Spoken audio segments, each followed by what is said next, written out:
Smith here of MMA UK, post-fight at Cage Warriors Academy Wales with the victorious Oban Elliott. Oban, first professional fight, first professional win, a big victory for you over Brett Hassett. How are you feeling after that?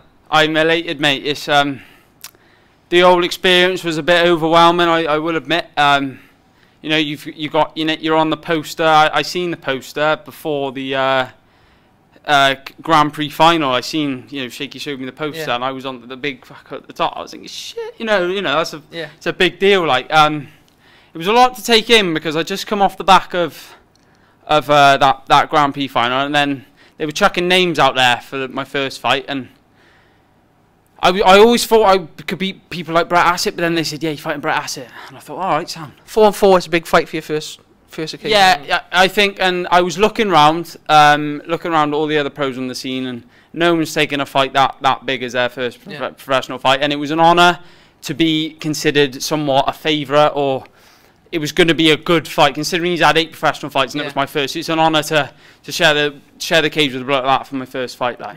And you've been known, obviously, throughout your amateur career as a guy who likes to come out and throw punches, throw strikes. You showed a lot of wrestling tonight, obviously took him down a number of occasions. Yeah. Obviously got a submission victory as well. Was that something you planned coming into this one? I think what it is, it's showing my maturity as a fighter now. It's my #1 game plan always will be throw leather. I threw a couple of kicks. I threw big shots in the fight. It was a case of him erratically trying to put me away or land a big shot. I felt the swings. He was swinging. Yeah. And he was giving me the underhooks. He was almost going, if you're gonna beat me, take me down, but I'm gonna fight, like he was chucking. I was, in the second round, I was backing up, I was trying to get my distance, but he was just closing the.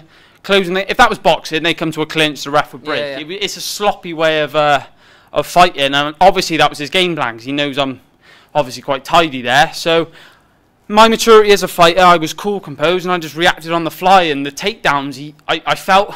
Every clinch, his wind come out of him, and I had the gas, the strength, so it was just me reacting on the fly there.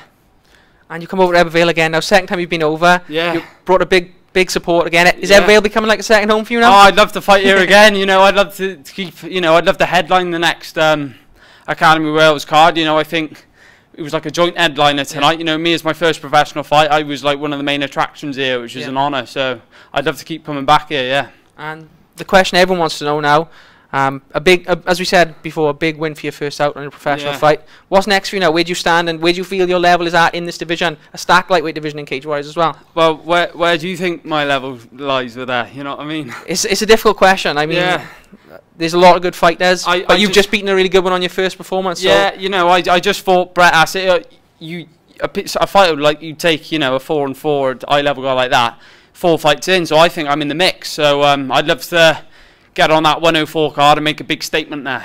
So lightweight division on notice then from Oban Elliott? The lightweight division is on notice, boys. Brilliant. Well, Oban, another big win for you, and we can't wait to see you back in there, buddy. Yes, mate, top man.